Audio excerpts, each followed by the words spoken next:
Hi guys, I hope you're fine today. J'espère que vous allez bien pour cette nouvelle vidéo. Alors, je tiens l'idée de l'un de mes apprenants, en fait de plusieurs de mes apprenants, parce que aujourd'hui, lors de l'une de mes one-to-one sessions avec l'un de mes apprenants du mon programme intensif, il a fait l'erreur et le jour d'avant, un autre de mes apprenants avait fait la même erreur. Donc je dis, ok, cette erreur pourrait servir à tout le monde. Donc c'est parti.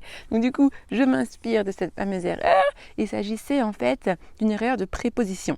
Et oui, vous savez que les prépositions peuvent être vraiment trompeuses et elles peuvent vous faire dire le contraire de ce que vous voulez dire ou bien quelque chose de totalement différent si vous utilisez la mauvaise préposition. Et à partir de là, du coup, j'ai traité trois verbes très trompeurs pour justement plus que vous ne vous trompiez avec ces prépositions-là et ces verbes-là. Et une dernière petite, c'est pas vraiment un verbe, mais il y a une petite guéguerre entre British English and American English. Alors je vous dis tout ça, donc c'est parti. Alors le premier verbe dont je vous parlais, sur lequel les deux apprenants en question s'étaient trompés par rapport à la préposition, c'est le verbe dépendre. Dépendre, c'est to depend. Et même si en français nous disons dépendre de, et que la préposition classique de se dit of, même s'il y a from, mais là avec from il y a une connotation de distance, de point de départ. Donc même si la préposition basique se dit de, eh bien en anglais, ce n'est pas la préposition de que nous allons utiliser avec le verbe dépendre, avec le verbe to depend. C'est, contre toute attente, la préposition on. La préposition on qui signifie sur. Et oui, ne me demandez pas pourquoi, c'est comme ça. Il faut juste le savoir et le retenir, ok? Donc, dépendre de quelque chose ou de quelqu'un. To depend on, ok? Ça dépend de toi. It depends on you, ok? Tout dépend de toi. Everything depends on you. It depends on you, ça dépend de toi, ok? La moindre décision que l'on a à faire, ça dépend de soi. Et même si parfois on pense que ça dépend des autres, eh bien non, ça dépend de soi. On est chacun libre et maître de ses choix. Voilà pour le verbe to depend on, dépendre de, ok? Et je précise, j'insiste, je redonne l'exemple. Ça dépend de toi. It depends on you. N'oubliez pas le S, puisque le sujet c'est it, troisième personne du singulier, third person singular. So you need to put an S, okay, at the end of the verb. So it depends on you. Ok. Ensuite, le deuxième verbe, très trompeur, parce que là encore, la traduction que nous utiliserions comme ça d'emblée, en faisant la traduction littérale mot à mot du verbe en français, ce n'est pas du tout la même préposition utilisée en anglais. Et ce deuxième verbe, c'est le verbe être intéressé. Être intéressé, en français on dit être intéressé par quelque chose. Eh bien en anglais, nous n'allons pas traduire par la préposition par, qui se dit by, dans d'autres circonstances, par se dit by, by, eh bien là, ça ne va pas être le cas. Être intéressé par quelque chose, ça se dit to be interested in something. Vous voyez? To be interested in something. Ok? Ça, c'était pour le deuxième verbe. Maintenant, le troisième. Et là aussi, très trompeur, c'est le verbe oui, lui, qui génère beaucoup d'erreurs chez les Français. Le verbe entrer, et plus précisément le verbe entrer dans une pièce. Là, c'est le gros piège, parce que contrairement à nous, où nous utilisons la préposition dans, entrer dans une pièce, en anglais, ce ne sera pas le cas. Mais là, on va encore plus loin. Ce n'est pas que on utilisera une autre préposition, comme pour to depend on et to be interested in. Non, non, non. Là, il n'y a pas de préposition du tout. Pas de préposition du tout.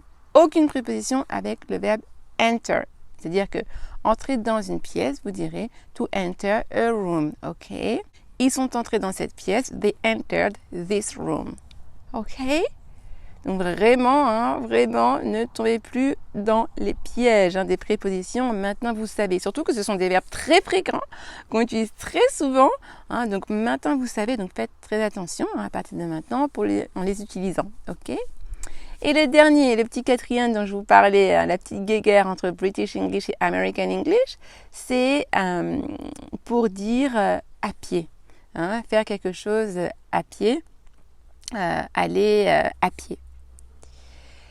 Alors moi, quand j'étais aux États-Unis, quand je vivais aux États-Unis, à Minneapolis, Minnesota, pour dire à pied, on disait, alors moi je me souviens, on disait by foot. Ok, by foot. Donc c'est comme ça que j'ai dit pendant très longtemps, puisque c'est ce qu'on disait aux États-Unis. Et puis même dans des livres, là, actuellement je suis en train de lire un nouveau livre, j'ai commencé un nouveau livre, oh là là, trop bien ce livre. Vous pourrez me dire en commentaire si ça vous intéresse, si ça vous intéresse de connaître ma lecture actuelle. Ou que je vous en parle d'ailleurs, dites-moi en commentaire, demandez-le moi et je vous le donnerai avec plaisir. Mais là, je ne vais pas tout mélanger, on reste sur les prépositions.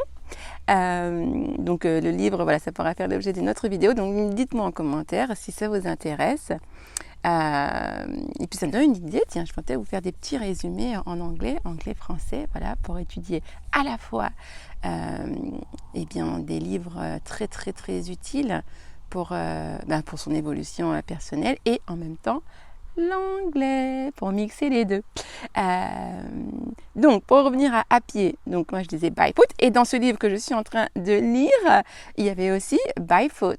Mais quand j'ai rencontré, il y a quelques années cela, j'ai rencontré une prof britannique, dans le cadre d'un petit séjour linguistique, pédagogique, eh bien, elle m'a dit que, in British English, we don't say by foot, we say on foot. And she told me like, it is actually on foot. Donc, elle m'a dit que c'était on foot et non pas by foot. So, on foot, by foot, I don't know. Bon, a priori, elle semblait me dire que la manière correcte, exacte de dire à pied, c'était on foot.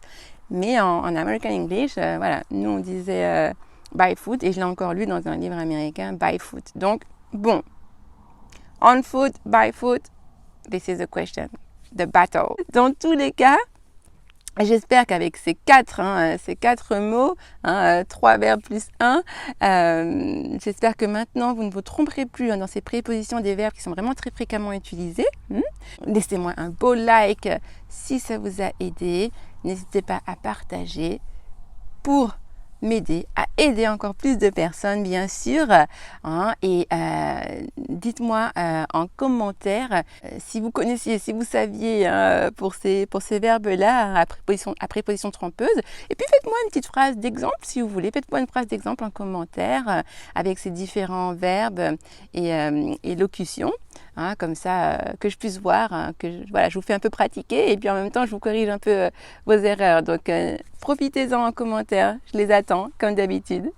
Et voilà, je suis contente d'avoir pu vous partager un peu de soleil, un peu de beau temps, pour en profiter tant qu'il y en a, un peu de verdure. Alors, regardez, regardez, les tomates qui poussent. Oh là là, j'adore ça. Tomates, courgettes. Voilà, la nature prend son temps et nous devrions en faire autant. Je vous dis à très vite dans une prochaine vidéo. Bye bye!